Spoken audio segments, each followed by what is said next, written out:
What's up guys, my name is Barry, one half the Juan Bros. Today I'm going to change the suspension of my Lexus RCF from a divorce spring setup, as you can see, spring right there, damper right here, to a CKS True Rear Coilovers, which means the spring is over the damper.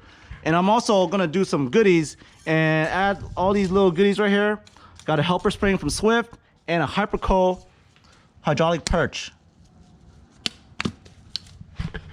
With these Hyperco perches, I'm hoping to reduce at least 50% lateral load. So the goal of this is to convert my divorce to a true rear coilover. To do this, I'm going to modify this more and make it even better than what it is. If it's difficult, it's because there's all this dirt in there. Yeah, one there, one there. Like so. And then we just put it back together. If you don't know, just follow the other one. Oh, it's not done yet. I have a hydraulic perch here. This will feed through. I have a slide on one. That will feed through there. And then on the other perch. The question is, why did I go from a divorce spring to a true coilover? You got it for free? Yeah, I did get it from you. Thank you. Thank you. Okay, but performance is also affected. With a multi-link system such as this, a divorce spring will receive all the feedback from the road and it'll transfer it to this damper kind of late. But with this, the spring will be over the damper and it can transfer the feedback to the driver as quick as possible because it's working as one unison mechanism. If that doesn't make any sense, or if I'm wrong, someone in the comments below, please correct me, because we're all about sharing the correct information. I have to match what my Tane one was, but you gotta account for the helper spring. When the helper spring will be flattened, because once you mount it and the car's on the ground, under load, it will be flattened. Wait, hold on, Barry. What? Tell me what you said about how you felt about my coils earlier. You wanna see? Wanna see? No. You wanna see? Motherfucker. For a divorce spring, you have to be higher in stiffness to equate to a true coilover. So for example, for the Lexus RCF, this right here is a 16 kg spring. This will equate to a 10 kg true coilover spring because it's divorce, because of all the mechanism, all the factors. Probably wondering what the heck this Swiss spring is for, huh? Well, it's for droop. So when your car's airborne, it will reach for the ground. So you have traction, maximum traction. Place the jack underneath the lower control arm, relieve tension. Remove sway bar end link. Using a 17, remove this bolt.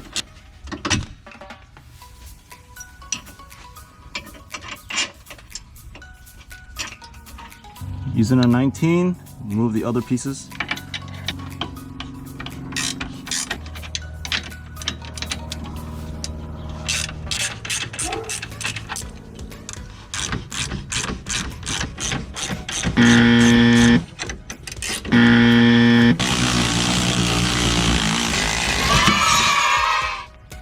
Once the 19mm bolt finally comes out, save the other end, remove the spring, and now you can remove the strut. Moment of truth. I'm gonna see if this base works because Barry's missing the bushings for the CKS one. Yes. Oh shit, it fits! Oh, nice. Yeah, if you compare, wait, stop right quick. We don't have the bushings Right or the ends that goes to it. So for now, we ordered it, but for now, for track day, we're gonna get these on. Caught it. Now that we got assembled, we're gonna put it back in. Feed it through. Put the jack underneath the rotor. Let this feed through.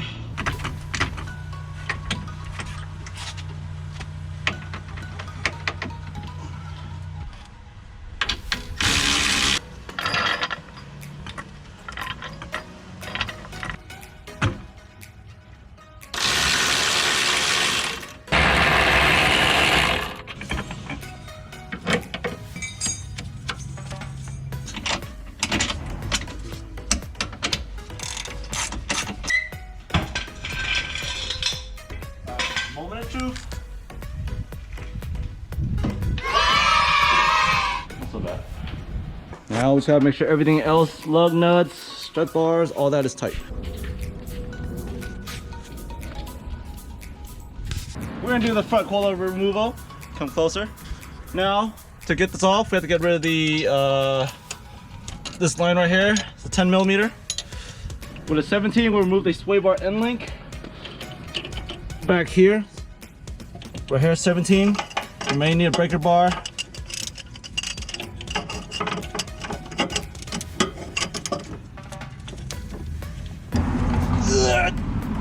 There we go. Sway bar 17 comes out, sway bar comes out. That's free. Now we're gonna tackle the 19 right here, which is the lower mount to the lower control arm. We got the lower control arm 19 millimeter bolt out. Now we have to remove the castle nut to remove the upper ball joint. Remove the cotter pin. 17. Lefty loosey. Now, once you loosen the castle nut, make sure it's flush all the way down here. We're gonna release the ball joint. At this point, you need a hammer, not a mallet. Hit it up. If not, if that doesn't work, more force. If you saw that gap, it closed. At that point, it is now free. So go back to using the 17. And voila, the ball joint is coming out, as you can see. The ball joint is coming out. This is what we want. After this, we're going to the top hat and removing the three 14 millimeter nuts. Okay, so this is all free. So for now, I'm gonna use the castle nut and lock it back in place just to hold it. 3 14 millimeter strut bolts. I mean, my bad, nuts. Got the other one, and just like that, if you come here, you will see that we can pull out the front coilover. But first, you have to remove this. Once you remove that, hold it. If you have a stance part cup, release the airline. This is what I recommend doing. Putting this back to the upper control arm, hold it in place so you don't damage your brake line. Wham, that's enough. And now we're gonna go on to disassembling the coilover and upgrading all the parts. Hey, what's up guys? Now we're going on to part 2. We are messing with the front coilovers. I'm changing from 14 to 16 kg with the addition of more modifications to the modification of a helper spring and hypercoil hydraulic perch. I got the coilover out. Now I've got to release everything. So what I'm doing is putting a iron to iron through, stepping on it, and I'm gonna release all the nuts and bolts. I got that released, do this, and now I'm able to twist everything off, and then we can start modifying everything.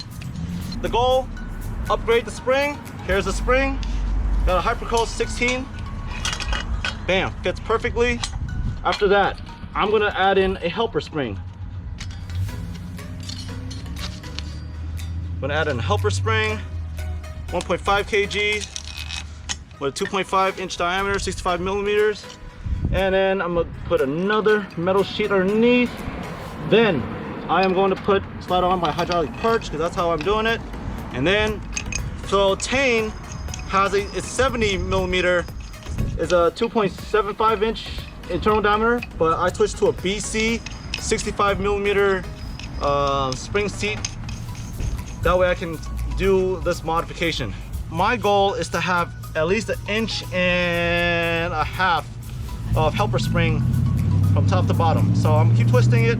Now be mindful that if you have your helper spring all the way extended, that's the amount that's gonna flatten, that's how much your car's gonna drop. So the least helper spring exposed, the less the drop will be.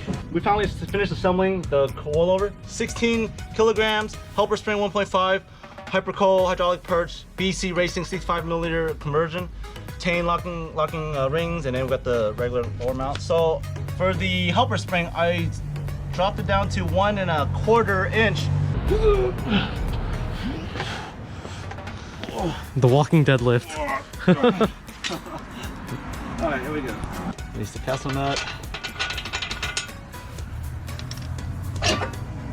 Need more space. Watch out for the brake line.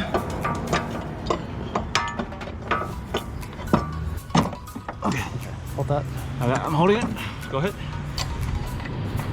Yeah, you really got it. There we go. Yeah, that's good. Got that in. Now I'm gonna put this back in.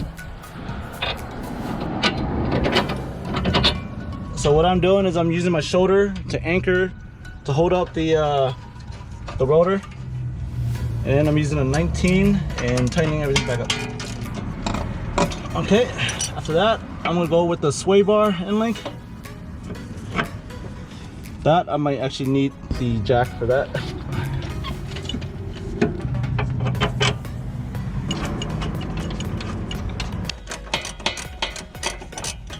After that, castle nut goes on.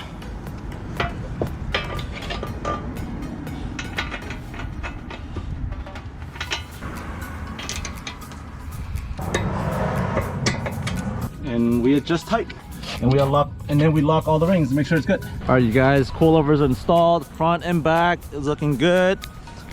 The next step to this is to adjust all the height to make sure all four corners are correct, equal height. And then afterwards, you need a wheel alignment. But before wheel alignment, for these new springs, I need to drive at least 200 miles. If you learned something today, if you think you learned something today, and you like what you saw, don't forget to like, comment, subscribe. Thanks for watching. Until next vlog. Peace.